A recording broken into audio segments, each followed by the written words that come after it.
Namaskar, welcome back to In Exam YouTube channel, an initiative taken by Lucent IS for various competitive examination. আজি আমি এই ক্লাছটোত forest ৰেঞ্জাৰৰ আমি যিটো part আমি 1ৰ পৰা 25 লৈকে কোৱেশ্চন কৰিছিলো তাৰ সেকেন্ড পাৰ্টটো আমি লৈ আহিছো আজি আমি 26 নম্বৰ কোৱেশ্চনৰ পৰা 50 নম্বৰ কোৱেশ্চনলৈকে আমি কৰিম আৰু এইখন হৈছে ফৰেষ্ট ৰেঞ্জাৰ 2023ৰ কোৱেশ্চন পেপাৰ ঠিক আছে তেনেহলে আহক আমি ক্লাছটো আৰম্ভ কৰো প্ৰথমতে আমি এটা বস্তু জনাব বিচাৰিছো যে ইন এক্সামৰ তৰফৰ পৰা গুৱাহাটী হাইকোৰ্টৰ যি JAA পৰীক্ষা হ'বলৈ গৈ আছে 2026 চনৰ ফেব্ৰুৱাৰী মাহত তাৰ কাৰণে এটা মক টেষ্ট সিৰিজ আমি লৈ আহিছো আৰু ইয়াতে আপোনালোকে কি পাব পাঁচটা ফুল লেন্থ মক টেষ্ট পাই যাব আৰু দুটা অল আসাম ফ্ৰী মক টেষ্ট আপোনালোকে পাব আৰু PDF এক্সপ্লেনেশ্যন যিখিনি কোৱেশ্চন থাকিব তাৰে MCQs খিনিৰ এনসাৰ খিনি আপোনালোকে এক্সপ্লেনেশ্যন ফৰমেটত PDF হিচাপে আপোনালোকে পাই যাব হেয়া আপোনালোকে ডাউনলোড কৰি প্ৰিন্ট আউট ওলাই ল'ব পাৰিব বা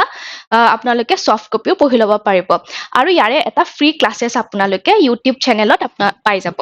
আৰু কি সাবজেক্ট কভাৰ কৰা হ'ব এই MCQ সিৰিজটোত বা মক টেষ্টটোত সেইখিনি যিখিনি অলৰেডি হাইকোৰ্টে নিজৰ সিলেবাসত দিছে সেইখিনি হয় এটা হৈছে জেনাৰেল নলেজৰ পেপাৰখন থাকিব সাবজেক্ট থাকিব quantitative aptitude English and reasoning আৰু অসমীয়া আৰু আমাৰ টেষ্ট সিৰিজটো ষ্টাৰ্ট হ'বলৈ গৈ আছে 7 ডিসেম্বৰ ইয়াৰে 7 ডিসেম্বৰ 25 জানুৱাৰী 2026 এই দুটা টেষ্ট হ'ব অল আসাম ফ্ৰী মক টেষ্ট অৰ্থাৎ এটো আপোনালোকে বিনামূলীয়াকৈ এই টেষ্ট সিৰিজটোৰ কোৱেশ্চন এই দুটা টেষ্ট আপোনালোকে দিব পাৰিব আৰু বাকি 14 ডিসেম্বৰ পৰা 18 জানুৱাৰীলৈকে আপোনালোকে যিখিনি টেষ্ট সিৰিজ দিব সেইখিনি আপোনালোকে এটা 499 টকা মাসুল দি আপোনালোকে ল'ব পাৰিব কিন্তু এতিয়াই যদি আপোনালোকে জয়েন কৰে তেতিয়া হলে আৰ্লি বাৰ্ড ডিসকাউন্ট হিচাপে আপোনালোকে 199 তে এই মক টেষ্ট সিৰিজটো কিনিবলৈ পাব ঠিক আছে তেন্তে আমি কোৱেশ্চন খিনি আমি চাবলৈ আহক এতিয়া দিছে কোৱেশ্চন নম্বৰ 26 কোৱেশ্চন নম্বৰ 26ত কৈছে যে বদন বৰফুকন was assassinated by এতিয়া আমি জানো যে বদন বৰফুকন কোন আছিলে বদন বৰফুকন আছিলে আহোমৰ সেইজন বিষয়া ৰাজবিষয়া যাৰ কাৰণে মানে প্ৰথমবাৰৰ বাবে অসমখন আক্ৰমণ কৰিছিলে এৱে মানক গৈ এপ্ৰচ কৰিছিলে যাতে তেওঁ নিজৰ যি হেৰাই যোৱা এটা মানে তেওঁৰ যি অধিনায়কত্ব আছিলে আহোমৰ ওপৰত কাৰণ তেওঁ ৰাজবিষয়া আছিলে বৰফুকন আছিলে সেই যাতে পুনৰাই উভতাই আহে তাৰ কাৰণে তেওঁ মানক গৈ এপ্ৰচ কৰিছিলে আৰু মানে তেওঁক হেল্প কৰিবৰ মানে হেল্পৰ সহায়ত অসমখন প্ৰথমবাৰৰ বাবে আক্ৰমণ কৰিছিলে ঠিক আছে আৰু এতিয়া যেতিয়া তেওঁৰ অত্যাচাৰ বাঢ়ি গ'ল তেতিয়া তেওঁক হত্যা কৰাৰ বাকি আহোম ৰাজবিষয়াসকলে এটা ষড়যন্ত্ৰ কৰে আৰু তাক লগোৱা গৈছিলে তেওঁক হত্যা কৰিবলৈ এয়া হৈছে কোন ৰূপসিং সুবেদাৰক লগোৱা হৈছিলে ৰূপসিং সুবেদাৰৰ সহায়ত বদন বৰফুকনক হত্যা কৰা হৈছিলে তাৰ পাছত কোৱেশ্চন নম্বৰ 27 Question number 27 সুধিছে যে which Burhagohain himself rejected the offer of becoming Ahom king two occasions কোনজন ৰাজবিষয়াক আহোমৰ এজন ৰজা হ'বলৈ দুবাৰকৈ প্ৰপ'জেল দিয়া গৈছিলে বা তেওঁ দুবাৰকৈ কি কৰিছিলে ৰিজেক্ট কৰিছিলে এটো কোৱেশ্চন সোধা গৈছে ঠিক আছে এতিয়া কোৱেশ্চন খিনিত আপোনালোকে চাব পাৰে অপচন কি আছে লালুখোলা বুঢ়াগোহাঁই আছে অতন বুঢ়াগোহাঁই আছে ৰুচিনাথ আছে আৰু ঘনশ্যাম বুঢ়াগোহাঁই আছে আৰু ইয়াৰ শুদ্ধ উত্তৰ কি হ'ব অতন বুঢ়াগোহাঁই কিয় কাৰণ অতন বুঢ়াগোহাঁই কোৱা হয় যে তেওঁ one of the best one of the best Borphukan বা বুঢ়াগোহাঁই অফ আহোম ডাইনেষ্টি তেওঁৰ কাৰণে যেতিয়া ঘিলাধাৰী ঘাটৰ যুদ্ধত মানে ঘিলাধাৰী ঘাটৰ চুক্তিখন যেতিয়া হ'ল যেতিয়া আমি মোগলৰ হাতত আহোমসকল আমি যেতিয়া তেওঁলোক হাৰিলে পুনৰাই যে এই শৰাইঘাটৰ যুদ্ধৰ পৰা বা আলাবৈৰ এই যুদ্ধখিনিৰ দ্বাৰা যাতে অসমখন বা গুৱাহাটীক আকৌবাৰ যে আহোমৰ অন্তৰ্গত কৰা হয় এই তাৰ যেটো এটা মাষ্টাৰ মাইণ্ড বুলি ক'ব পাৰে হেয়াই আছিলে অতন বুঢ়াগোহাঁই ঠিক আছে অতন বুঢ়াগোহাঁইক দুবাৰকৈ প্ৰপ'জেল দিয়া গৈছিল যে তেওঁ যাতে ৰজা হয় বা তেওঁ ইয়াক নাকচ কৰিছিলে বুঢ়াগোহাঁই আৰু তেওঁক জানুৱাৰী 1662 চনত প্ৰথমবাৰৰ বাবে তেওঁক কি কৰা গৈছিলে এপইন্ট কৰা গৈছিলে আৰু তেওঁ কাৰ সময়ত আছিলে তেওঁ আছিলে চক্ৰধ্বজ সিংহৰ সময়ৰ ৰাজবিষয়া Question number 28. Which one of the following is the first state to establish Panchayati Raj system? আমি জানো যে আমাৰ যেতিয়া 73rd constitutional amendment হোৱাৰ আগতে এটা পঞ্চায়তী ৰাজ সিস্টেম বহুত কেইখন কমিশনে যেতিয়া ৰেকমেন্ডেশন কৰি আছিলে যাতে গ্ৰাসৰুট লেভেলৰ গভৰ্নেন্স ষ্টাৰ্ট হয় এখন ৰাজ্যৰ এখন ডিস্ট্ৰিক্ট আছিলে য'ত প্ৰথমবাৰৰ বাবে কি কয় এই পঞ্চায়তী ৰাজ ইনষ্টিটিউচন ফৰ্ম হৈছিলে এতিয়া সুধিছে গুজৰাট আছে ৰাজস্থান উত্তৰ প্ৰদেশ নে মধ্য প্ৰদেশ আৰু আমি জানো ইয়াৰ উত্তৰটো কি হ'ব ৰাজস্থান ৰাজস্থানৰ নাগৰ যিখন ডিস্ট্ৰিক্ট আছিলে সেই ডিস্ট্ৰিক্টখনত কি হৈছিলে প্ৰথমবাৰৰ বাবে পঞ্চায়তী ৰাজ সিস্টেম ইয়াতে ইনগৰেটেড কৰা গৈছিলে কোনে কৰিছিলে সেই সময়ৰ আমাৰ যি প্ৰধানমন্ত্ৰী আছিলে তেওঁ ইয়াক জৱাহৰলাল নেহৰুৱে তেওঁ এই পঞ্চায়তী ৰাজ সিস্টেমখন তাতে প্ৰথমবাৰৰ বাবে ইনগৰেট কৰিছিলে আৰু যদি চাবলৈ যাওঁ আমি যদি চাবলৈ যাওঁ তেনেহলে পঞ্চায়তী ৰাজ সিস্টেম কোনখন এই 3 টায়াৰ যেটো পঞ্চায়তী ৰাজ সিস্টেম আছিলে কোনখন কমিশনে ইয়াক ৰেকমেন্ড কৰিছিলে তেনেহলে হেয়া হ'ব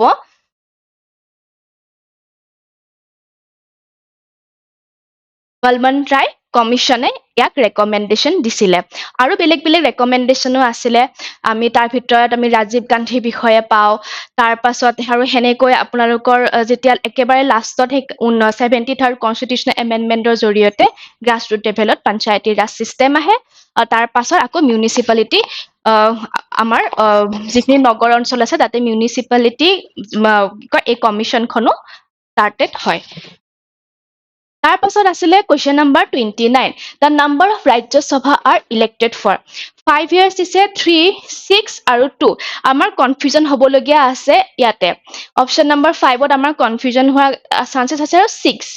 কাৰণ 5 বছৰ এই কাৰণে হয় কাৰণ আমি জানো যে বিধান সভাৰ হওক বা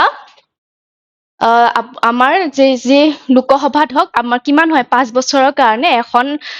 চৰকাৰে শাসন কৰে 5 বছৰৰ মূৰে মূৰে কি হয় ইয়াৰে শাসন বেলেগ চৰকাৰে গঠন কৰিব পাৰে বা আগৰ চৰকাৰে গঠন কৰে ইটো কিহৰ ওপৰত নিৰ্ভৰ কৰে নিৰ্বাচনৰ ফলাফলৰ ওপৰত ঠিক আছে কিন্তু যেতিয়া ৰাজ্যসভাৰ কথা আহে অৰ্থাৎ কি আপাৰ হাউস অৰ্থাৎ ৰাজ্যবিলাকৰ সভা য'ত ৰিপ্ৰেজেন্টেশন অফ দা ৰাজ্যস তাৰে সেই ষ্টেটছ বিলাকৰ যিখন সভা হয় তাত কিন্তু 6 বছৰৰ কাৰণেহে এজন প্ৰতিনিধিত্ব বা ৰিপ্ৰেজেন্টেটিভ যায় ঠিক আছে 6 yearsৰ কাৰণে যায় আৰু ইয়াৰে 1/3 person of the members every 2 years 2 বছৰৰ মূৰে মূৰে কি হয় তেওঁলোক সলনি হৈ থাকে ঠিক আছে তেওঁ 2 বছৰৰ মূৰে মূৰে বেলেগ এজন তেওঁ যেতিয়া ৰিটায়াৰ্ড হয় বা তেওঁ যেতিয়া সেই সময়টো যেতিয়া উকলি যায় আন এজন মানুহে ৰিপ্ৰেজেন্টেটিভে সেই স্থানটো লয় কিন্তু এটা কথা আমি যেনেকৈ আমি 42nd কনস্টিটিউচনেল এমেন্ডমেন্টৰ কথা পাও বা কিছুমান আমি যেনেকৈ আমি আৰ্টিকেলৰ কথা পাও বেলেগ বেলেগ 80 হওক 82 হওক কিন্তু য'ত পাৰ্লিয়ামেন্টৰ কথাৰ পৰা আদি কৰি আমাৰ যিখিনি ইউনিয়ন গভৰ্ণমেন্টৰ কথা আছে সেই গোটেইখিনি বস্তুত 5 বছৰৰ কথা হওক বা আমাৰ যিখিনি পাৰ্মানেন্ট যিখিনি আমাৰ কনস্টিটিউচনেল বডিজ আছে তাতেও লিখা আছে যে কিমান সময়ৰ কাৰণে এজন মানুহ চেয়াৰপাৰসন হ'ব বা কিবা তেনেকুৱা কিন্তু এই যে 6 বছৰৰ কথাটো এটো কিন্তু কনস্টিটিউচনত নাই এটো কনস্টিটিউচনত আমাৰ মেনশন নাই এটো মেনশন নাই কিন্তু যদি হুধে কনস্টিটিউচনেল মেনশন আছে নেকি তেনেহলে এটো ক্ৰস হ'ব কনস্টিটিউচনে কি কৈছে জাস্ট এটা লিখিব এটা সেন্টেন্সত আছে যে এটো পাৰ্লিয়ামেন্টৰ ওপৰত দিছে যে তেওঁলোকে নিৰ্ধাৰণ কৰক কিমান বছৰৰ মূৰৰ কাৰণে এজন প্ৰতিনিধিত্বই সেই ৰাজ্যসভাত তেওঁ বহিব ঠিক আছে আৰু সেই হিচাপে ৰিপ্ৰেজেন্টেশন অফ পিপল এক্ট 1951 ৰ দ্বাৰা পাৰ্লিয়ামেন্টে কি গানে পাৰ্লিয়ামেন্টে এই 6 বছৰটো নিৰ্ধাৰণ কৰে তাৰ পাছত question number 30 who among the following was the first person to criticize the economic policy of the British colonial power আৰু খুদিছে যে কোনজন ইন্ডিয়ান পাৰসন আছিলে প্ৰথম যিয়ে এই যে ব্ৰিটিছ সকলে ইণ্ডিয়াৰ পৰা যিখিনি ওয়েলথ আছে যিখিনি ধন আছে ৰিসোৰ্সেস আছে এই যে বিদেশলৈ লৈ গৈ আছিলে যেটো আন ৰাইজে বা আন জনসাধাৰণৰ চকুত পৰা নাছিলে এটা যে কৌশলমূলক হিচাপে তেওঁলোকে যে লৈ গৈ আছিলে হেতু কোনে এনালাইজ ক্ৰাইচিছ কৰিছিলে হেয়া হ'ব কোন অফক'ৰ্স হেয়া হ'ব আমাৰ দাদা ভাই নাওৰজিয়ে এই কথাটো দেখুৱাইছিলে ইভেন নাওৰজিয়ে যেতিয়া ৰিচাৰ্চ কৰিলে এটা ষ্টেটিষ্টিকত পালে মানে এটা ষ্টেটিষ্টিকত এইটো বস্তু ধৰা পৰিলে যে কেনেকৈ ব্ৰিটিছে ৰেমিটেন্সৰ বস্তুৰ কাৰণে হওক বা আন দৰমহাৰ সূত্ৰে হওক বা কিবা বস্তু ক্ৰয়ৰ কাৰণেই হওক ইণ্ডিয়াৰ পৰা ৰিচোৰ্চেছ বা টকা কি বুলি কয় তেওঁলোকে ব্ৰিটিছে লৈ গৈ আছিলে ইংলেণ্ডলৈকে আৰু এই কাৰণে ইণ্ডিয়া যিখন এটা সময়ত ওৱান অফ দা ৰিচেষ্ট কাণ্ট্ৰি আছিলে সেই ব্ৰিটিছৰ শাসনত আমি আটাইতকৈ পুৱৰেষ্ট কাণ্ট্ৰি হৈ পৰিলো আৰু এই বস্তুটোৱে দাদাভাই নওৰোজী কোনখন কিতাপত লিখিছিলে সেয়া হৈছে poverty and un-British rule in India এই কিতাপখনত দেখুৱাই দিছিলে এতিয়া আমি কিতাপৰ কুৱেশ্যন অহা দেখা পাওঁ ঠিক আছে কিতাপৰ কুৱেশ্যনত এনেকুৱা সুধিব পাৰে যে এই পভাৰ্টি এণ্ড আনব্ৰিটিছ ৰুল কিতাপখন কোনে লিখিছে তেতিয়া আমি লিখিব লাগিব কি দাদাভাই নওৰোজীৰ কথা আমি লিখিব লাগিব Question number 31. The traditional Assamese bell metal industry is found in Jamuguri দিছে সৰ্থেবাৰী অচৰিকান্তি আৰু ধেমাজি আৰু আমি জানো এয়া হৈছে কি সৰ্থেবাৰী হৈছে অসম কাঁহ পিতলৰ বাবে বিখ্যাত এখন ঠাই আৰু ইয়াৰে অচৰিকান্তিটো খুব বেছি ইম্পৰ্টেন্ট হয় কাৰেণ্ট এফেয়াৰ্সৰ কাৰণে কিয় কাৰণ জিআই টেগ পাইছে ঠিক আছে এতিয়া সৰ্থেবাৰীৰ ক্ষেত্ৰত আমি কি পাওঁ যে তাৰে যিখিনি মানুহ আছে সেই ট্ৰেডিশনেল মানুহখিনি তাৰ যিখিনি ইণ্ডিজিনিয়াছ মানুহ আছে তেওঁলোক শতিকাৰ পৰাই এই যি কাঁহ পিতলৰ বস্তু আছে সেয়া বনাই আছে ঠিক আছে আমি আৰু কাঁহ পিতলৰ বাচন বৰ্তন সেয়া লাগিলে কাঁহী হওক বা আপোনালোকৰ কলহটোৱে হওক এনেকুৱা ধৰণৰ যিখিনি আমাৰ বাচন বৰ্তন আছে অসমীয়া সমাজত খুবেই গুৰুত্বপূৰ্ণ হয়নে আৰু এই যে সৰ্থেবাৰী কাঁহ পিতলৰ কথা কিন্তু একেবাৰে হিষ্ট্ৰীত ক'ত মেনশ্যন আছে যেতিয়া ভাস্কৰ বৰ্মনে কানৌজলৈকে গৈছিলে তেওঁ মানে ভাস্কৰ বৰ্মনে যেতিয়া হৰ্ষবৰ্ধনক গিফ্ট কিছুমান দিছিলে সেই তাৰে ওৱান অফ দা গিফ্টছৰ ভিতৰত কি সোমাই আছিলে যে এই কাঁহ পিতলৰ বস্তুখিনি সোমাই আছিলে আমি ইয়াৰ দ্বাৰা এইটো কথা গম পাওঁ যে কাঁহ পিতল অসমত একেবাৰে এনচিয়েন্ট টাইম অৰ্থাৎ বৰ্মন ডাইনেষ্টিৰ সময়ৰ পৰাই চলি আছে এতিয়া আমি কুৱেশ্যন নম্বৰ 32 লৈকে আহিছো 32 সুধিছে which Sikh Guru call himself দা সচ্চা বাদশাহ ইয়াতে অপচনত কি দিছে গুৰু গোবিন্দ সিং আছে হৰগোবিন্দ আছে টেগ বাহাদুৰ আছে আৰ্জন দেৱ আৰু আমি শিখৰ কথা কি পাওঁ শিখ যি আমাৰ ৰিলিজন আছে তাক কোনে প্ৰতিষ্ঠা কৰিছিলে তাক প্ৰতিষ্ঠা কৰিছিলে গুৰু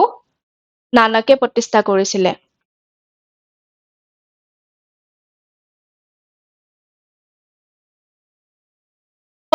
আৰু যেতিয়া আৰু টোটেল কেইজন গুৰু আছে টোটেল 10 জন গুৰু আছে ইয়াৰে এক নম্বৰ হৈছে কোন গুৰু নানক দেৱ হৈছে এক নম্বৰ এতিয়া ইয়াৰে শুদ্ধ এনসাৰ যদি আমি চাব যাওঁ তেনেহলে হ'ব গুৰু হৰগোবিন্দ এও হৈছে যিজনে নিজক কি বুলি কৈছিলে সচ্চা বাদশাহ বুলি কৈছিলে আৰু এতিয়া আমি গুৰু হৰগোবিন্দৰ আগত কোন আহিছিলে গুৰু অৰ্জন দেৱ এওঁৰ আগত আহিছিলে ঠিক আছে তাৰ পাছত গুৰু গোবিন্দ সিং আৰু কোন কিমান নম্বৰ হ'ব তেওঁ হ'ব 10 নম্বৰ তেওঁ হ'ব কিমান 10 নম্বৰ গুৰু ইয়াৰ পাছত question number 33 name the king who invaded Delhi and plundered the Kohinoor diamond যিটো আমি ডায়মণ্ডৰ কথা অনবৰতে শুনি থাকো কোহিনুৰ ডায়মণ্ড যি এতিয়া ব্ৰিটিছ মিউজিয়ামত আমি থকা দেখা পাওঁ সেয়া কোনজন ইয়াৰে ভিতৰত অপচন দিছে আপোনালোকৰ নাদিৰ শাহ আলাউদ্দিন খিলজী আহমেদ শাহ আব্দালী আৰু কুতুবুদ্দিন আইবাক কোনজন ইয়াৰে সম্ৰাটে কি কৰিছিলে দিল্লীৰ পৰা লৈ গৈছিলে বুলি ইয়াৰে অপচন দিয়া গৈছে আৰু আমি জানো যে ইয়াৰ শুদ্ধ উত্তৰ কি হ'ব নাদিৰ শাহে যেতিয়া মোগলক হৰুৱাইছিলে কোনখন বেটেলত দা বেটেল অফ কাৰ্নালত মোগলক হৰুৱাইছিলে আৰু অকল হৰুৱাই নাছিলে যিখিনি মোগলৰ যিখিনি একেবাৰে ধন সম্পত্তি আছিলে এইবিলাক চব লৈ গৈছিল তাৰ ভিতৰত যি পিকক যিটো আপোনালোকৰ পিকক থ্ৰন আছিলে তাতে এটা যিটো কোহিনুৰ হীৰা লাগিছিলে সেই হীৰাটো কি বুলি কয় তেওঁ লৈ গৈছিলে আৰু কোহিনুৰৰ এটা যদি নামটো কিয় দিয়া গৈছিল কাৰণ পাৰ্চিয়ান হিচাপে কোহিনুৰৰ অৰ্থটো হৈছে কি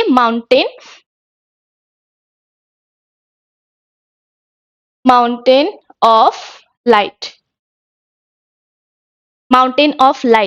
এই নামটো তেওঁ কোহিনুৰৰ অৰ্থটো হৈছে পাৰ্চিয়ান ভাষাত মাউণ্টেইন অফ লাইট আৰু এইটোৱে পিছলৈ কি হৈছিলে ব্ৰিটিছৰ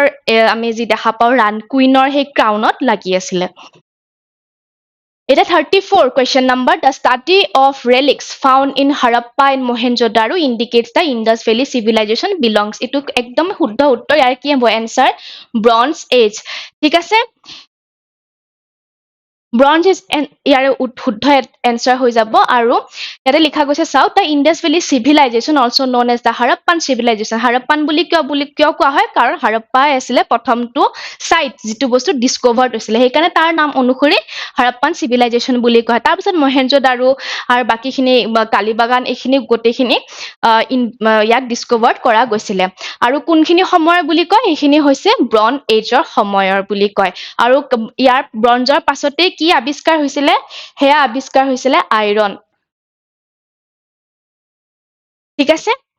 এতিয়া তাৰ পাছৰ question number 35 in which district of Assam is the Panidihing bird sanctuary located Panidihing এটা কি হৈছে এটা famous bird sanctuary হয় ইয়াতে বহুতখিনি পৰিভ্ৰমী চৰাই আহে আৰু এটা বহুত আৰু দেখিবলৈ খুবেই ধুনীয়া হয় মানে এই গোটেই অঞ্চলত যেটা বেলেগ বেলেগ চৰাই ইয়াতে আহে ইয়াতে বাৰ্ড কাউন্টটো কৰা হয় কিমানখিনি পৰিভ্ৰমী চৰাই আহিছে এটা সুধিছে এই যিখন বাৰ্ড সেঞ্চুৰী আছে সেইখন অসমৰ কোনখন ডিস্ট্ৰিক্টত আছে তিনচুকিয়াত চৰাইদেউ বজালি নে শিৱসাগৰ আৰু ইয়াৰ এনসাৰ কি হ'ব ইয়াৰ শুদ্ধ এনসাৰ হ'ব আমাৰ শিৱসাগৰ ঠিক আছে শিৱসাগৰত পানীদিহিং এই ওয়াইল্ড লাইফ সেঞ্চুৰীটো আছে আৰু ইয়াক এটা বাৰ্ড সেঞ্চুৰী বুলি 1996 চনত অসম চৰকাৰে ইয়াক ডিক্লেয়াৰ কৰিছিলে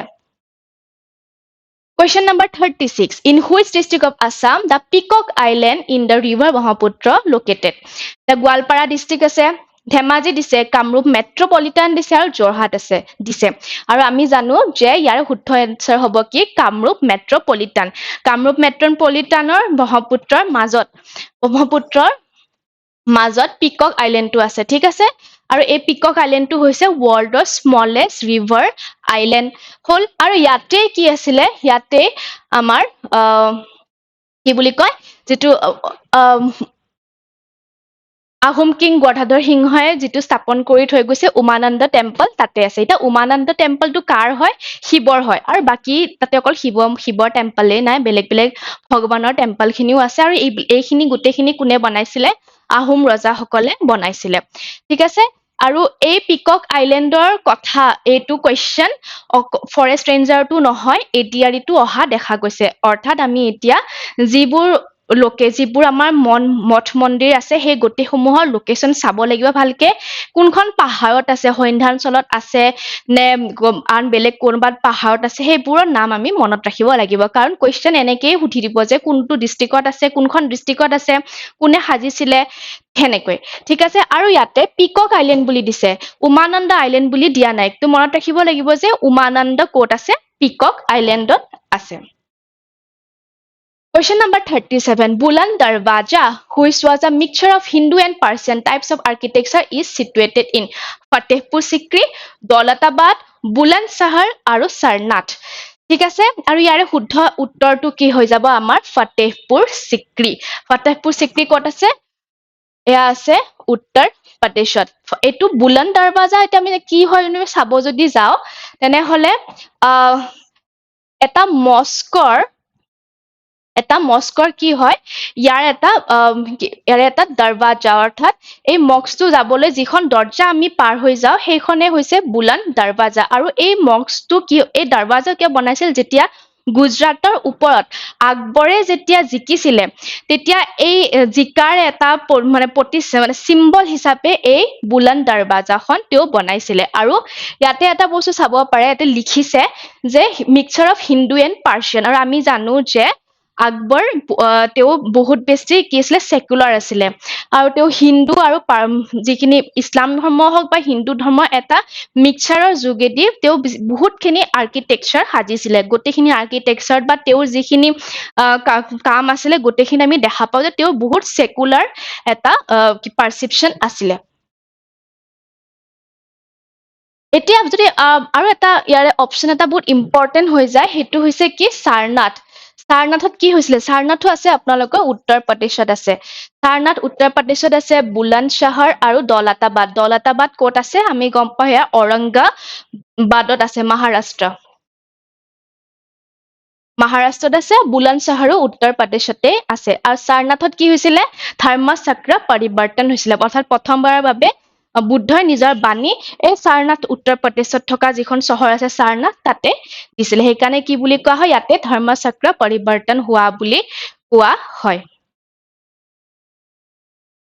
এতিয়া question number 38. The English Education Act of 1835 was introduced to put an end to Indian traditional education in Sanskrit and Persian. আৰু এইটো কোনজন যেতিয়া গভৰ্ণৰে শাসন কৰি আছিলে তেওঁৰ সময়ত আহা সুধিছে। আৰু আমি জানো যে ইংলিছ এডুকেশ্যন এক্ট 1835 কোনে আনিছিলে? মেকুইলেছ আনিছিলে। আৰু মেকুইলে কাৰ সময়ত আনিছিলে? সেয়া হ'ব lord William Bentinck. Lord William বেন্টিঙৰ সময়ত মেকুইলে আনিছিল। এই যিখন এক্ট আছিল সেই এক্টখনৰ মেইন যিটো পাৰ্পাছ আছিলে সেইটো হৈছে যে ইংলিছ লেংগুৱেজটো ইণ্ডিয়াত এষ্টাব্লিছ কৰা। যিখিনি বাকী ট্ৰেডিচনেল আমাৰ লেংগুৱেজ আছে সেইখিনি লেংগুৱেজ ৰিমুভ কৰি ইংলিছ লেংগুৱেজক ইয়াতে ফ'ৰ্চফুলি দিয়া হৈছিলে। আৰু ইয়াতে কি বুলি কৈছিলে যে মেকুইলে এইটো বস্তু ছাজেষ্ট কৰিছিল যে এটা পৰ্চন, যিখিনি পৰ্চনক বেছি ইণ্টেলেকচুৱেল বুলি কোৱা হয় ইণ্ডিয়ানছৰ, সেই পৰ্চনটোক ইংলিছ শিকাওক। সেইখিনি মানুহে কি তলৰ মানুহখিনিক শিকাই লৈ যাব। ইভেন ভাৰ্নেকুলাৰ যিখিনি কাৰিকুলাম আছে গোটেইখিনি বস্তু গুচাই ৰিমুভ কৰা হৈছিলে আৰু ইংলিছ কাৰিকুলামে ইণ্ডিয়াত তেতিয়া স্কুল কলেজ বিলাকত চলিছিলে। আৰু এইটো কি বুলি কোৱা হয়? মেকুইলে মিনিট বুলি কোৱা হয়। Question number 39. Which Assamese playwright and actor is known as Natahurja? Natahurja বুলি কাক আমি জানো? অপশ্যন আছে ফণী শৰ্মা, ছাইদ আব্দুল মালিক, অচ্যুত লহকৰ আৰু বেণুধৰ ৰাজখোৱা। আৰু আমি জানো ইয়াৰ শুদ্ধ উত্তৰ কি হ'ব? ফণী শৰ্মা। ফণী শৰ্মা কি বুলি জনা যায়? নটসূৰ্য ফণী শৰ্মা। এতিয়া ফণী শৰ্মাৰ ক্ষেত্ৰত যদি আমি চাবলৈ যাওঁ, তেখেতে নিজৰ ষ্টেজ এক্টৰ হিচাপে ক'ত ষ্টাৰ্ট কৰিছিলে? এখন জয়মতী বুলি এখন ড্ৰামা হৈছিলে, তাতে তেওঁ প্ৰথমবাৰৰ বাবে তেওঁ নিজৰ এক্টিং কেৰিয়াৰ ষ্টাৰ্ট কৰিছিলে। তাৰ পাছত আৰু তেওঁ আৰু বেলেগ বেলেগ চিনেমাতো তেওঁ নিজকে এক্টৰ হিচাপে তেওঁ এক্টিং কৰিছিলে। সেইবোৰ হৈছে কি? চিৰাজত কৰিছিলে, যি তেওঁ ডিৰেক্ট কৰিছিলে, আৰু পিয়লি ফুকন 1955ত তেওঁ কি কৰিছিলে? ইয়াতে ডিৰেক্ট কৰিছিলে। Question number 14. During the British colonial rule in India, the partition of Bengal was done in the year. একেবাৰে সহজ প্ৰশ্ন আৰু একেবাৰে চিম্পল কুৱেশ্যন। যেতিয়া আমি মডাৰ্ণ ইণ্ডিয়ান হিষ্ট্ৰী একেবাৰে শেষৰ পৰ্চনখিনি পঢ়িব যাওঁ, ইয়াৰ পৰাই আৰম্ভ হোৱা দেখা যায়। যেতিয়া মুভমেণ্টবোৰ ষ্টাৰ্ট হয়, স্বদেশী মুভমেণ্ট যেতিয়া ষ্টাৰ্ট হ'ব আৰম্ভ কৰে, এই পৰ্চনটোৰ পৰাই আমি চাব যাওঁ। সেইটো হৈছে কোন? সেয়া হৈছে 1905 চনত আমাৰ কি হৈছিলে? পাৰ্টিশ্যন অফ বেংগল হৈছিলে। কিয় হৈছিলে? কাৰণ ব্ৰিটিছে ডিভাইড এণ্ড ৰুল, ডিভাইড কৰা আৰু ৰুল কৰা। ডিভাইড কিহৰ ওপৰত কৰা? ধৰ্মৰ ওপৰত ডিভাইড কৰা, মানুহখিনিক ডিভাইড কৰা, তাৰপিছত ৰুল কৰা। এই বস্তুটো ব্ৰিটিছে এই 1905ত যি বেংগল পাৰ্টিশ্যন কৰিছিল তাৰ জৰিয়তে আনিছিল। আৰু তেতিয়া কি হৈছিলে? যদি আমি ধৰি লওঁ এইখন যদি আমি বেংগল বুলি ধৰি লৈছো, তেনেহলে ইয়াৰে ৱেষ্ট আৰু ইষ্ট চাইডটো সমানে দুভাগ কৰা গৈছিলে। কাৰণ ৱেষ্ট চাইডত হিন্দু মেজৰিটি আছিলে আৰু ইষ্ট চাইডত আছিলে কোন? মুছলিম মেজৰিটি। আৰু সেইকাৰণে পিছত কি কৈছিলে? ইষ্টাৰ্ণ বেংগল এণ্ড আছাম বুলি ইষ্টাৰ্ণ বেংগল এণ্ড আছামক একলগ কৰি এখন বেলেগ প্ৰভিন্স বনোৱা গৈছিলে সেইখিনি সময়ত। আৰু কোনে বনাই কৰিছিলে? সেয়া হৈছে লৰ্ড কাৰ্জন। লৰ্ড কাৰ্জনে এই পাৰ্টিশ্যন অফ বেংগল তেওঁৰ সময়ত হৈছিলে। Question number 41. The Department of Revenue and Disaster Management of Government of Assam has developed an online portal called Mission Basundhara. আৰু এই মিছন বসুন্ধৰাই কি বুলি কয়? সুধিছে যে which will enable the people to apply for. এতিয়া মিছন বসুন্ধৰাটো আমি শুনি আহিছো 2022 চনৰ পৰাই শুনি আহিছো। এতিয়া সুধিছে যে ইয়াতে কোন কোন মানুহে এপ্লাই কৰিব পাৰে, অৰ্থাৎ ইয়াৰ মেইন অবজেক্টিভ বা পাৰ্পাছটো কি? প্ৰথমটো দিছে rail related service in all district of Assam, relief of flood affected people in rural areas of Assam, financial assistance দিব নেকি, নে পেনশনছ ৰিলেটেড গ্ৰিভেন্সেছ? ইয়াৰ শুদ্ধ এনসাৰটো কি হ'ব? বসুন্ধৰা অৰ্থাৎ মাটিৰ লগত জড়িত, সেয়া হ'ব কি? Land related services in all district. ইয়াতে যিখিনি লেণ্ড ৰিলেটেড যিখিনি গ্ৰিভেন্সেছ আছিলে, সেই বা মাটিৰ পট্টা হওক, ভূমি পট্টা হওক, এই গোটেইখিনি মাটিৰ খাজানা হওক, যিমানখিনি মাটিৰ লগত জড়িত যিখিনি FAQs আছে বা মানুহৰ যিখিনি গ্ৰিভেন্সেছ আছে, প্ৰব্লেমছ আছে, এই অনলাইন পৰ্টেলত মুখ্যমন্ত্ৰী মহোদয়ে যেতিয়া ইয়াক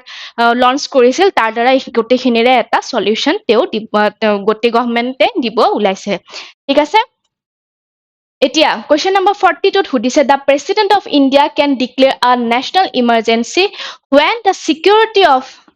India or a part of it threatened by war or external aggression বা armed rebellion হয় তেতিয়া কোনটো কনস্টিটিউশনাল প্ৰভিজনৰ আন্ডাৰত হয় অৰ্থাৎ যেতিয়া প্ৰেসিডেন্ট আমি জানো যে এমাৰ্জেন্সি ডিক্লেৰেশন পাৱাৰ কাৰ হাতত আছে হেয়া হৈছে ইণ্ডিয়াৰ প্ৰেসিডেন্টৰ হাতত আছে হল এতিয়া সুধিছে যে যি তিনিটা যে আমাৰ ইমাৰ্জেন্সি পাও তাৰে কোনটো ইমাৰ্জেন্সিত নেশনাল ইমাৰ্জেন্সি ডিক্লেৰেশন কৰা হয় কাৰণ নেশনাল ইমাৰ্জেন্সি আমি জানো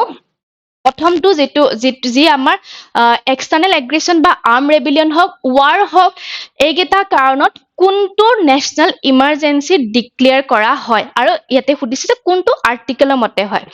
এতিয়া আমি জানো যে এইটো আৰ্টিকেল কিমান হ'ব আৰ্টিকেল হ'ব 352 আৰ্টিকেল 352 অনুসৰি নেশনাল ইমাৰ্জেন্সি প্ৰেসিডেন্টে লগাব পাৰে গোটেই ভাৰতবৰ্ষনকো পাৰে নহলে এটা পোৰ্শন অফ ইণ্ডিয়া যদি ধৰা হল অসমত কিবা এটা কাৰণত ওৱাৰ আৰম্ভ হৈ গৈছে বা আৰ্ম ৰেবেলিয়ন ষ্টাৰ্ট হৈছে তেতিয়া হলে গোটেই ভাৰতবৰ্ষখনত ইমাৰ্জেন্সি ডিক্লেয়াৰ নকৰে অসমখনত কৰিব কিন্তু যদি গোটেই ভাৰতবৰ্ষখনত হয়তো কিবা এনেকুৱা টাৰ্মইল হৈছে বা কিবা তেনেকুৱা কেঅস হৈছে যাৰ কাৰণে প্ৰশাসন ব্যৱস্থা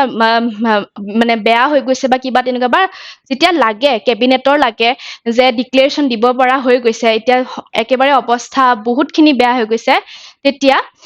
গোটেই ইণ্ডিয়াতে হয়তো প্ৰেসিডেন্টে ডিক্লেৰেশন দিব পাৰে এতিয়া আমি যদি চাব যাও যে আমাৰ তিনিটা আমি ইমাৰ্জেন্সি কথা জানো ঠিক আছে তাৰে যোনটো নেশনাল ইমাৰ্জেন্সি ক্ষেত্ৰত আমি জানো যে আমাৰ তিনিবাৰ লাগিছে কেইবাৰ কোন কোন চনত লাগিছে এটা হৈছে 1962 ত লাগিছে এবাৰ 1971 ত লাগিছে আৰু এটা লাগিছে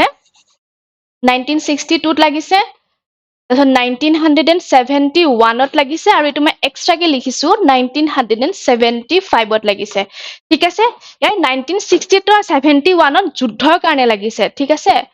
এয়া কিহৰ কাৰণে লাগিছিলে যুদ্ধ এইখন হৈছিলে চাইনাৰ লগত আৰু আমি 71 ত জানো পাকিস্তান ইষ্ট পাকিস্তান কি হিচাপে ডিক্লেৰেশন হৈছিলে নিজকে স্বাধীন কৰি বাংলাদেশলৈকে ৰূপান্তৰিত হৈছিল আৰু এখন ইণ্ডো পাক যি যুদ্ধ হৈছিলে তাৰ কাৰণে লাগিছিলে আৰু 1975 এইখিনি ইয়াক কি বুলি কয় যেতিয়া ইন্টাৰনেল ডিস্টাৰবেন্স হৈছিলে ইণ্ডিয়াত তেতিয়া এই ইমাৰ্জেন্সিটো ৰাষ্ট্ৰপতিয়ে লগাইছিলে তাৰপিছত সুধিছে question number 43 the sangam literature of ancient India is এটো কি হয় ancient literature যি সংগম হৈছে এটো পাৰ্চিয়ান নেকি তামিল ভোজপুৰী নে আৰিয়ান আৰু আমি জানো সংগম লিটাৰেচাৰ কি হয় তামিল লিটাৰেচাৰ হয় সংগম মানে কি হৈছে ইউনিটি সংগম মানে কি হৈছে ইউনিটি আৰু ইয়াৰ যেটো পিৰিয়ড আছিল হেতু কিমান হয় 300 BC ৰ পৰা 300 CE কমন এৰা লৈকে এই গোটেই পিৰিয়ডটোক সংগম এৰা বুলি কোৱা হয় Question number 44 Mount Manipur is a national park located in Mount Manipur ক'ত আছে এতিয়া আন্দামান নিকোবৰ এটা অপচন আছে যে Lahaul and the Spiti region of Himachal Pradesh Lakshadweep আৰু শিৱালিক এতিয়া আমি দেখিব পাইছো মণিপুৰ ওয়াৰ্ডটো থাকাৰ পাছতো কিন্তু ইয়াতে অপচনত মণিপুৰ বুলি দিয়া হোৱা নাই অৰ্থাৎ আমাৰ নিশ্চয়কৈ যে ইউনিয়ন টেৰিটৰি আছে বা যিখন আমাৰ হিমাচল প্ৰদেশ আৰু উত্তৰ প্ৰদেশ যিখন আমাৰ ৰাজ্য আছে ইয়াত থাকে আছে নেকি সুধিছে আৰু আমি জানো মাউন্ট মণিপুৰ ক'ত আছে হেয়া হৈছে Andaman and Nicobar actually Mount Manipur এটা নামটো ৰিনেম কৰা গৈছে আগতে ইয়াৰ নামটো কি আছিল আগতে আছিল মাউন্ট হেৰিয়েট আছিল আৰু মাউন্ট হেৰিয়েট হৈছে third number highest peak of Andaman and Nicobar আৰু এইটো নামটো কিয় দিয়া গৈছিল যে মণিপুৰৰ যে হে ইণ্ডো আমাৰ যে যুদ্ধ হৈছিল ব্ৰিটিছৰ লগত তেতিয়া মাউন্ট মণিপুৰৰ যিখিনি কুলচন্দ্ৰ সিং আৰু তেওঁৰ যিখিনি ফ্ৰীডম ফাইটাৰ আছিল যিখিনি নিজকে শ্বহীদ কৰি সেই যুদ্ধত তেওঁলোক বিলীন হৈ গৈছিল সেইখিনি বস্তুক এটা সন্মান দিবৰ কাৰণে এই মাউন্ট হেৰিয়াৰ নামটো চেঞ্জ কৰি কি ৰখা হৈছিল মাউন্ট মণিপুৰ ৰখা হৈছিল এংলো মণিপুৰ ৱাৰত তাৰপিছত question number 45 দিছে the highest salt water lake in the world is situated at the height of 4350 meter is এটো কোনটো হয় এতিয়া দিছে বাইকাল দিছে পেংগং আছে superior lake in north america আৰু waller lake আছে যেটো আমাৰ কোড আছে জম্মু এণ্ড কাশ্মীৰ আছে আৰু ইয়াৰে শুদ্ধ উত্তৰ কি হ'ব হেয়া হ'ব পেংগং লেক ইন লাডাখ ঠিক আছে কাৰণ ইয়াতে কি সুধিছে যে হাইটত সুধিছে যদি সুধিলে হয় যে ফ্ৰেছ ৱাটাৰ লেক আৰু এটা কথা এটো কিন্তু সল্ট ৱাটাৰ লেক হে হয় যদি আমাক সুধিলে হয় কোৱেশ্চনটো যে ফ্ৰেছ ৱাটাৰ লেক বিগেষ্ট আৰু কি বোলে ওল্ডেষ্ট প্লাস যদি সুধিলে হয় ইন ভলিউম তেতিয়া হলে এটো বাইকাল শুদ্ধ উত্তৰ হলে হয় আৰু যদি সুধিলে হয় এটো কি বুলি কয় ফ্ৰেছ ৱাটাৰ লেক যেটো আপোনালোকৰ আটাইতকৈ বেছি কি হয় ডিপেষ্ট হয় আৰু কি কয় সাৰফেসত হয় তেতিয়া হলে কি হ'ব এটো আপোনালোকৰ সাৰফেসত হলে হ'ব নৰ্থ আমেৰিকা আৰু ৱালাৰ লেক হৈছে one of the biggest fresh water lake in Asia ঠিক আছে এটো আটাইতকৈ ডাঙৰ নহয় ওয়ান অফ দা লাৰ্জেষ্ট তাৰপিছত question number 46ত কি সুধিছে দা Kokilabari seed farm in Baksa district Baksa ক'ত আছে আমাৰ BTR regionত আছে Baksa region the district of Assam is reported to be one of the last refugees of the critically endangered species bird known as আৰু যেতিয়া এইটো এটা কাৰেন্ট এফেয়াৰ্স নিউজ হয় কাৰণ যেতিয়া এই এটা ক্ৰিটিক্যালি এন্ডেঞ্জাৰ্ড অৰ্থাৎ যেটো বাৰ্ড একেবাৰে সংখ্যা কম IUCN ৰেড ডেটা বুকত কি লিখা গৈছিলে ইয়াক দিছে যে ক্ৰিটিক্যালি এন্ডেঞ্জাৰ্ড বুলি কৈছে হে বাৰ্ডটো কনজাৰভেশন তাতে চলি থকাৰ পাছতো কনস্ট্ৰাকশন ষ্টাৰ্ট হৈছিল আৰু এটো বস্তু বহুত বেছি ক্ৰিটিসাইজ হৈছিল আৰু হেটো নামটো কি হৈছে হেয়া হ'ব কি বেঙ্গল ফ্লোৰিকেন ক্ৰিটিক্যালি এন্ডেঞ্জাৰ্ড এটা বাৰ্ড হয় ইয়াৰ সংখ্যা একেবাৰে কম আৰু এটো ক'ত দেখিবলৈ পোৱা যায় বাক্সা ডিস্ট্ৰিক্টত দেখিবলৈ পোৱা যায় Question number 47 Indian dancer Pandit Birju Maharaj was associated with the which national dance form Birju Maharaj এটো এটা কারেন্ট এফেয়ার্স হৈ যায় কাৰণ তেওঁৰ কি হৈছে ৰিসেন্টলি তেওঁৰ মৃত্যু হৈছিল ঠিক আছে এতিয়া সুধিছে যে পণ্ডিত বিৰজু মহাৰাজ কোনটো ইন্ডিয়ান ডান্স ফৰ্মৰ লগত এটা মই নেশনাল বুলিও নকম মই কি বুলি কম কোনটো ক্লাসিক্যাল ডান্সৰ লগত জড়িত হেয়া হৈছে কি কাথাকৰ লগত জড়িত ওডিসি কুচিপুৰি আৰু মণিপুৰি নহয় এটো কিহৰ লগত জড়িত হ'ব কাথাকৰ লগত জড়িত হ'ব তেও যেটো ঘৰানা নাচিছিলে সেই ঘৰানাটো হৈছে কি লখনৌ ঘৰানা ঠিক আছে এতিয়া ম্যাথছ দা ফলোইং এটা এনেকুৱা লিষ্ট দিছে আৰু এনেকুৱা কোৱেশ্চন খুবেই কমন এটলিষ্ট 4টা পৰা 5টাটো এনেকুৱা ম্যাথছ দা ফলোইং কোৱেশ্চন থাকিব which of the following and which match the following and choose the correct matching from the codes given below এতিয়া একফালে দিছে মুভমেন্টৰ নাম আৰু সেই মুভমেন্ট বিলাকৰ লগত থকা পাৰসন যিখিনি এসোসিয়েটেড আছিল তেওঁলোকৰ নাম দিছে প্ৰথম দিছে আৰ্য সমাজ খালসা পান্থ আকালি মুভমেন্ট গাদাৰ মুভমেন্ট ঠিক আছে এতিয়া আমি জানো যে আৰ্য সমাজ কোনে ষ্টাৰ্ট কৰিছিল আৰ্য সমাজ ষ্টাৰ্ট কৰিছিল দয়ানন্দ সৰস্বতী দেন আছে খালসা পান্থ কোনে ষ্টাৰ্ট কৰিছিল হেয়া হ'ব গুৰু গোবিন্দ সিং আকালি মুভমেন্ট কোনে ষ্টাৰ্ট কৰিছিল এয়া হ'ব কৰ্তাৰ সিং ছবৰ আৰু গাদাৰ হ'ব কোন সোহন সিং ভাখনা ইয়াৰে এনসাৰ হ'ব কোনটো এনসাৰ হ'ব সি এটো এনসাৰ হ'ব কি সি A2 B4 তাৰপাছত আপোনালোকে C1 আৰু D হ'ব Question number 49 the deficiency of which one of the following vitamins is the main cause of rickets vitamin A C E D ঠিক আছে ইয়াৰে এনসাৰ কি হ'ব আমি জানো যে যেতিয়া আমাৰ হাড়ত ক্যালসিয়াম কমি যায় সেই হাড়সমূহ ক্যালসিয়ামৰ কোনে যোগান হে ক্যালসিয়াম কোনে যোগান কৰে হেয়া যোগান কৰে ভিটামিন ডি এনসাৰ কি হ'ব ভিটামিন ডি যেতিয়া নোহোৱা হৈ যায় তেতিয়া আমাৰ হাড়বোৰ কি হয় শিথিল হৈ পৰে খুব সফট হৈ পৰে তাৰ ফলত কি বুলি কোৱা হয় যে ৰিকেট বেমাৰ হোৱা বুলি কয় আৰু যিখিনি চাইল্ডৰ ক্ষেত্ৰত যেটো বেমাৰ হয় সেই নামটোহে ৰিকেট হয় একচুয়ালি ঠিক আছে আৰু ভিটামিন এ বিষয়ে খুব আহি থাকে আপোনালোকে এটো আপোনালোকৰ হোমৱৰ্ক থাকিল আপোনালোকে ক'ব যে ভিটামিন এ ডেফিচিয়েন্সিত আমাৰ কি ৰোগ হয় বিশেষকৈ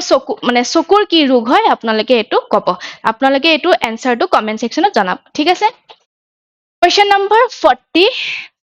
50 Who among the following were an Indian social activist, anti-caste social reformer, and writer who advocated emancipation and empowerment of women, education and girls in the early years of Indian independent movement? Jyotiba Phule আছে, W.C. Banerjee দিয়া আছে, Bipin Chandra Pal আছে, আৰু Baba Ram Chandra আছে। আৰু আমি জানো যে যিখিনি সময়ত গাৰ্ল এডুকেশ্যনক ইনিচিয়েটিভ যদি লয় তেনেহলে আমি দুজন মানুহৰ নাম বহুত আছে, কিন্তু দুজন মানুহৰ নাম একেবাৰে ইম্পৰ্টেণ্ট হৈ আছে, ঈশ্বৰ চন্দ্ৰ বিদ্যাসাগৰ আৰু এজন হৈছে কোন? জ্যোতিবা ফুলে। এতিয়া জ্যোতিবা ফুলে আৰু তেওঁৰ নিজৰ ৱাইফ সাবিত্ৰীবাই ফুলেৰ লগত মিলি তেওঁলোকে আনকি প্ৰথমখন গাৰ্লছ স্কুল স্থাপন কৰিছিলে। ঠিক আছে, ইয়াৰে এনসাৰ কি হৈ যাব? জ্যোতিবা ফুলে তেওঁলোকে কি কৰিছিলে? প্ৰথমখন India's first school for the girls in Pune 1848ত স্থাপন কৰিছিলে। ঠিক আছে, এইখিনি হৈছে আজি ক্লাছৰ 50টা কুৱেশ্যন। আমি এইটো ক্লাছত 26ৰ পৰা 50 লৈকে আলোচনা কৰিলো। ইয়াৰ নেক্সট যিটো ক্লাছ হ'ব সেইটো হ'ব ফৰেষ্ট ৰেঞ্জাৰ পাৰ্ট 3, তাতে 51ৰ পৰা আমি বাকি 76 বা 75 লৈকে আমি আলোচনা কৰিম। ঠিক আছে, আপোনালোকৰ যদি কিবা ডাউট আছে কমেন্ট সেকশনত সুধিব। মই দিয়া হোমৱৰ্কটো আপোনালোকে নিশ্চয় কমেন্ট সেকশনত কমেন্ট কৰি জনাব। যদি ক্লাছটো ভাল লাগিছে নিশ্চয়কৈ লাইক কৰিব, আৰু আজি আমি এৰিছো। ধন্যবাদ।